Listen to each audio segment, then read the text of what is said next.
آگے صورت انشقاق شروع ہو رہی ہے۔ اذا السماء انشقت وازنت لربها وحقت واذا الارض مدت، یہ بھی مکی ہے اور اس میں 25 آیات ہیں۔ یہ صورتیں یعنی مطففین، انفطار، انشقاق اور تکویر، ان چاروں صورتوں میں قیامت کے احوال مختلف انداز میں بیان کیے گئے۔ چنانچہ صورت انشقاق کی ابتدائی آیات میں بھی قیامت کے ہولناکیوں اور قیامت کے دن انقلاب کا ذکر ہے، کس طرح قیامت آئے گی تو جو واقعات رونما ہوں گے ان کا ذکر ہے۔ پھر جب قیامت قائم ہو جائے گی تو حساب کے مرحلہ سے گزر کر انسان دو گروہ میں تقسیم ہو جائے گا۔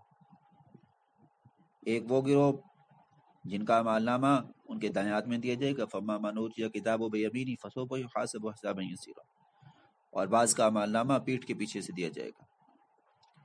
اس کے بعد اللہ رب العزت نے 3 قسمیں کھائیں، فلا اقسم بالشفق واللیل وما وسق والقمر اذا اتسق، کہ یقیناً تم ایک حالت سے دوسری حالت پر پہنچو گے، لترکبن طبقا عن طبق، کون سی حالت سے؟ دنیا کی حالت سے آخرت کی حالت کی طرف،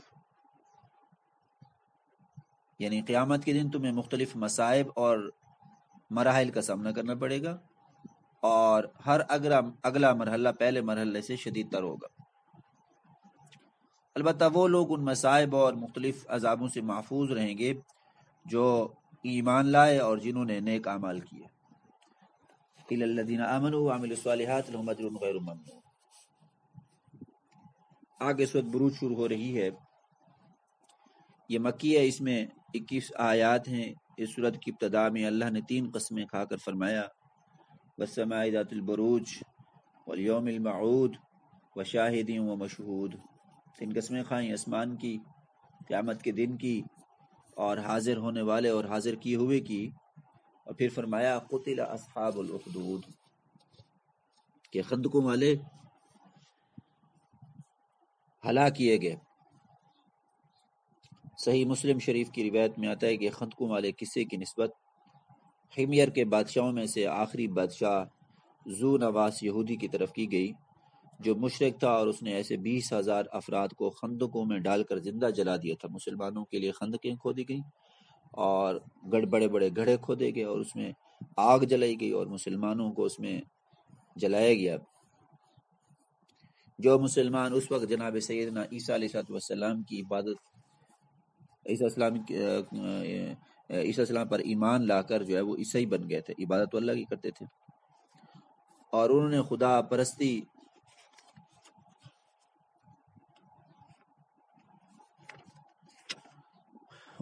پرستی چھوڑ کر بت پرستی کرنے سے اپنے انکار کر دیا تھا بادشاہ کے سامنے۔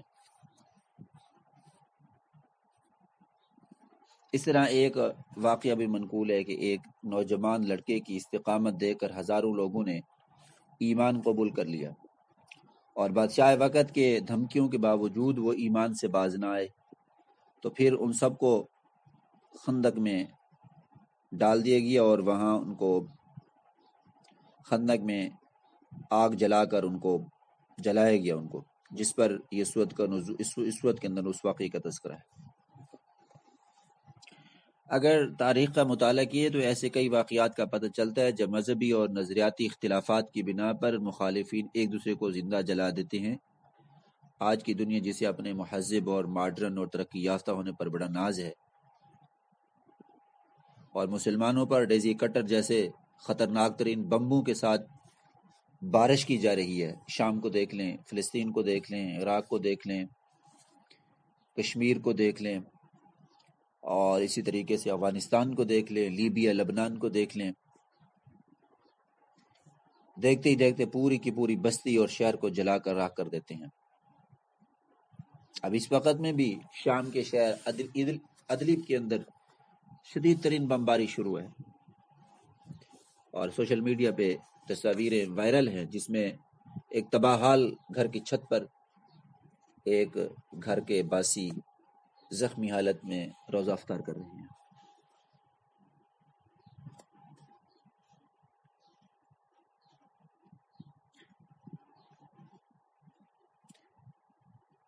جاپان کے شہر ہیروشیما اور ناگاساکی میں جو کچھ ہوا، کیا یہ آگ کی خندقوں سے کم تھا؟ افغانستان، عراق میں جو آگ جلائے گی، کیا یہ آگ اس ذو نواز کی آگ سے کم تھی؟ بلکہ اس آگ سے تو کئی گنا مہلک اور خطرناک تھی، جس کا نشانہ کلمہ پڑھنے والے نوجوان، بوڑھے، بچے، مرد اور عورتیں بنائے گئے۔ فلسطین میں کیا ہو رہا ہے؟ آگ ہی تو ہے جو مسلمانوں پر برسائی جا رہی ہے۔ ہندوستان میں دیکھ لیں، مسلمانوں کو زندہ جلایا جا رہا ہے اور شدید ترین مظالم کیے جا رہے ہیں اس وقت۔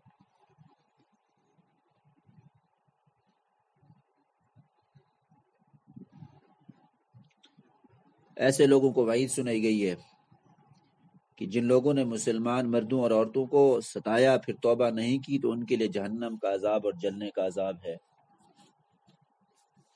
ان الذین فتنوا المؤمنین والمؤمنات ثم لم يتوبوا فلهم عذاب جہنم ولهم عذاب الحریق۔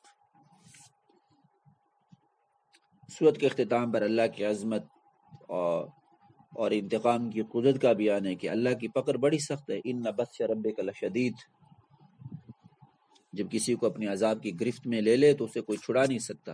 ہاں، اللہ کی ذات مہلت دیتی ہے، ڈھیل دیتی ہے۔ جب ایک کافر، ایک بدبخت، ایک ظالم انسان اپنی سرکشی میں اور اپنی بغاوت میں تمام حدود کراس کرتا ہے تو اللہ کی ذات پھر پکڑ لیتی ہے اور پھر فرمایا اِنَّ کیدی متین، میری تدبیر تو بڑی مضبوط ہے۔ پھر جب اللہ کا عذاب اپنی گرفت میں اسے لے لے تو کوئی چھڑانے والا نہیں ہوتا۔ فرعون کا انجام اس دعوے کی دلیل اور اس پر گواہ ہے۔ اللہ نے کیسے اس کو تباہ و برباد کر دیا، کیسے غرق کر دیا۔ حل اتاک حدیث الجنود فرعون و ثمود بل الذین کفروا فی تکذیب۔ پھر اس جو ہے وہ سورت کے اختتام پر قرآن مجید کا ذکر کر دیا، قرآن مجید کی عظمت کو بیان کرنے کے لیے۔ آگے سورت طارق شروع ہو رہی ہے، والسماء والطارق وما ادراک ما الطارق النجم الثاقب۔ یہ مکی ہے، اس میں 7 آیات۔ اس سورت کی ابتدائی آیات میں اللہ نے آسمان کی اور رات کو چمکنے والے ستارہ کی قسم کھا کر فرمایا کہ ہر انسان پر اللہ کی طرف سے نگہبان فرشتہ مقرر ہے۔ حافظ کا معنی نگران بھی ہے۔ قرآن مجید میں ذکر ہے نا، ان کل نفس لما علیہ حافظ، اور محافظ بھی۔ یہاں دونوں معنی کیے جا سکتے ہیں۔ ہر انسان کے ساتھ ایسے فرشتے لگے ہوئے ہیں جو اس کے اعمال کی نگرانی کرتے ہیں، اور جب اللہ تعالیٰ چاہیں تو اس کی حفاظت بھی کرتے ہیں۔ اور پھر اگلی آیات میں بتایا گیا کہ قیامت کے دن جب انسان اللہ تعالیٰ کی عدالت کے روبرو کھڑا ہوگا تو اس کے جو پوشیدہ راز ہوں گے وہ ظاہر کیے جائیں گے۔ اللہ رب العزت قیامت کے اس ہولناکی سے محفوظ فرمائے کہ دنیا کے اندر جو ہم کرتوت کر رہے ہیں قیامت کے دن سب کے سامنے ننگا کیا جائے گا، سب کے سامنے ظاہر کیے جائیں گے۔ پھر سورت کے اختتام پر قرآن کی صداقت اور اس کے قول فیصل ہونے پر قسم کھائی گئی۔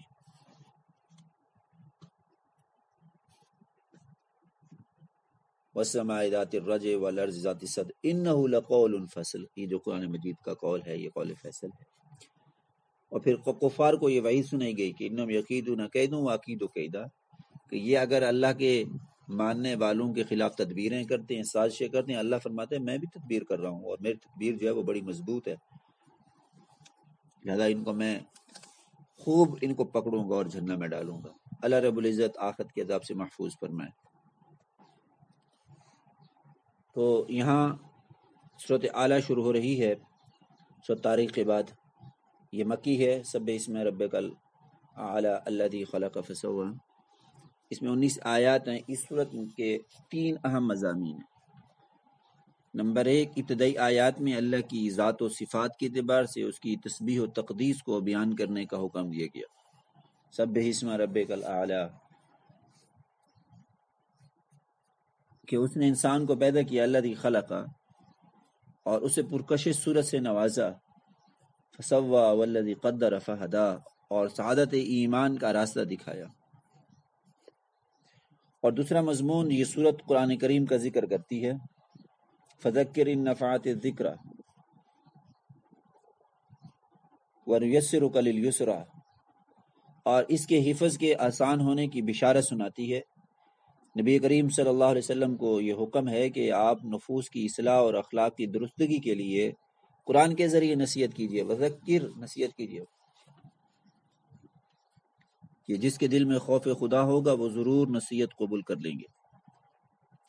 پھر سورت کے اختتام پر بتایا گیا کہ جو شخص اپنے نفس کو گناہوں کی آلائش سے پاک کر لے گا، اس سے اچھے جذبات و خیالات سے سنوار لے گا، اپنے دل میں اللہ کی عظمت اور جلال پیدا کر دے گا، دنیا کو آخرت پر ترجیح نہیں دے گا، وہ کامیاب ہوگا۔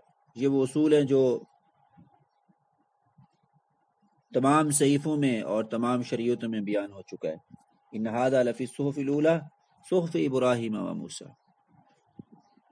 آگے سورۃ غاشیہ شروع ہو رہی ہے، یہ مکی ہے، اس میں 26 آیات ہیں۔ یہاں بھی قیامت کے ناموں میں سے ایک نام غاشیہ ہے، یہاں بھی قیامت کا تذکرہ ہے۔ غاشیہ کا مطلب چھپا لینے والی۔ قیامت کو غاشیہ اس لیے کہا جاتا ہے کیونکہ اس کی ہولناکیاں ساری مخلوق کو ڈھانپ لیں گی۔ یہ صورت بتاتی ہے کہ قیامت کے دن کچھ چہرے ذلیل ہوں گے، انہوں نے بڑی محنت کی ہوگی جس کی وجہ سے تھکے تھکے محسوس ہوں گے۔ علماء کہتے ہیں کہ اس سے مراد وہ لوگ ہیں جنہوں نے دنیا میں بڑی عبادت اور ریاضت کی ہوگی،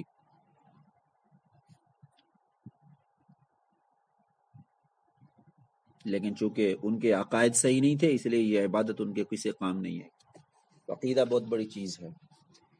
انشاءاللہ ایک دو دن کے بعد جیسے ہمارا درس حدیث شروع ہوگا، اس میں ہم باقاعدہ عقائد کا مستقل درس رکھیں گے، عقائد کو پڑھیں گے، عقائد کیا چیز ہیں، عقائد کیوں ضروری ہیں۔ سارے اعمال کا دار و مدار عقیدے پر ہے۔ اگر آپ کا عقیدہ درست ہے تو اعمال بھی درست ہیں، اگر عقیدہ درست نہیں ہے تو یہ سارے بنیاد جو اس بنیاد پر جو اعمال ہیں، جو اوپر دیوار اور کمرے بنیں گے اور جو تعمیر بنے گی، یوں سمجھ لیں کہ جب بنیاد ٹیڑھی ہے تو پورے کی پوری عمارت ٹیڑھی ہو جائے گی۔ تو قیامت کے دن وہ لوگ کہ جو اعمال لے کر آئیں گے بڑے تھکے تھکے ہوں گے، لیکن عقیدہ درست نہیں ہوگا تو یہ اعمال ان کے کام نہیں آئیں گے، اور پھر یہ چہرے دیکھتی ہوئی آگ کا ایندھن بن جائیں گے۔ وجوہ یومئذ خاشعہ عاملۃ ناصبہ تصلی نارا حامیہ، بھڑکتی ہوئی آگ میں ڈالا جائے گا انہیں۔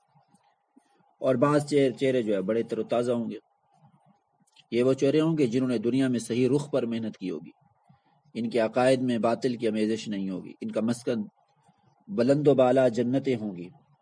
وجوہ یومئذ ناعمہ لسعیہا راضیہ فی جنت عالیہ لا تسمع فیہا لاغیہ۔